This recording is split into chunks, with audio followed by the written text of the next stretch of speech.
Le Conseil des ministres de ce mercredi 17 mai a entendu une communication du ministre d'État, ministre de l'Intérieur et de la Sécurité, en liaison avec le ministre auprès du président de la République chargé de la Défense. Une communication relative aux manifestations de militaires. Le bilan à ce jour est de 4 morts et de 9 blessés. Le gouvernement déplore les débordements qu'il y a eu, regrette les dégâts qui ont été constatés, les pertes en vie humaines. Le gouvernement présente ses condoléances aux parents des victimes. Pour ce qui est des blessés, des instructions ont été données pour leur prise en charge par l'État de Côte d'Ivoire. Un rapport a été demandé par le président de la République donc, au ministère d'État, ministère de l'Intérieur et de la Sécurité, qui va être établi par région, par les préfets. Un rapport qui devra présenter le point des dégâts matériels dans ces régions, les pillages, la destruction de biens, etc. Et à la suite de ce rapport, le gouvernement donc, décidera de la conduite éventuellement à tenir. Aujourd'hui, les choses sont au calme. Les soldats sont repartis dans leurs casernes.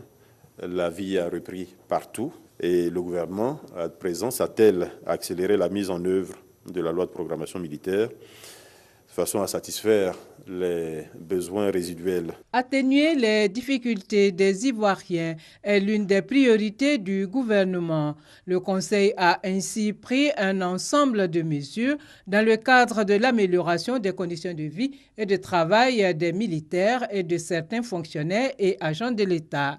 Au titre du ministère de la fonction publique et de la modernisation de l'administration, le Conseil a adopté un décret portant régime indemnitaire particulier du personnel pénitentiaire. Ce décret institue, au profit de ce personnel, le personnel pénitentiaire, une indemnité de risque et une indemnité de sujétion à l'égal des autres corps paramilitaires. L'indemnité de risque est comprise entre 80 000 et 125 000 francs CFA et l'indemnité de sujétion entre 40 000 et 75 000 francs CFA par mois. En outre, il étend la gratuité du transport accordé par les entreprises publiques aux agents pénitentiaires dans l'exercice de leurs fonctions. Cette mesure prend effet pour ce qui concerne les indemnités à compter du 1er janvier 2018. Au titre du ministère auprès du président de la République chargé de la Défense, le Conseil a adopté un décret portant modification de l'annexe au décret numéro 2000-175 du 10 mars 2000, déterminant le droit au logement en faveur des militaires et des forces armées nationales. Il s'agit ici d'une augmentation du bail et cela va représenter un coût global de 17,5 milliards de francs CFA par an et un coût unitaire supplémentaire de 20 000 francs. Au titre du ministère d'État, ministère de l'Intérieur et de la Sécurité, le Conseil a adopté un décret portant modification de l'annexe déterminant les taux de bail applicables aux fonctionnaires de la police nationale. Il s'agit d'une augmentation sur le bail accordé à ces agents de la police nationale. Et le montant est du même niveau, 20 000 francs CFA par an, pour un coût global qui sera de 17 milliards de francs CFA par an. Ces décrets concourent à la revalorisation des taux mensuels de bail et d'indemnités forfaitaires contributives au logement servis aux militaires, au personnel paramilitaire, des gendarmeries, des eaux et forêts, de la douane et assimilés, ainsi qu'au personnel de la police nationale.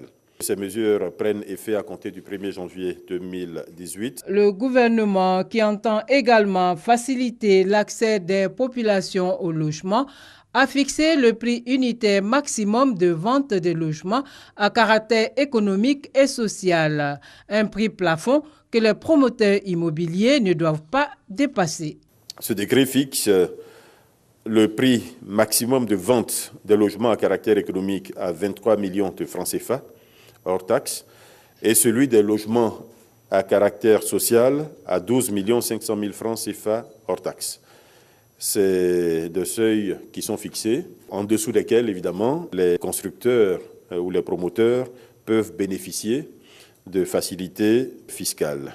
Donc l'objectif, c'est évidemment que les maisons construites et proposées aux populations soient à des prix inférieurs à ceux que nous venons d'indiquer. Le Conseil a par ailleurs examiné les rapports de mise en œuvre des recommandations de la Convention sur l'élimination de toutes les formes de discrimination à l'égard des femmes et sur celle de la déclaration solennelle des chefs d'État de l'Union africaine sur l'égalité hommes-femmes.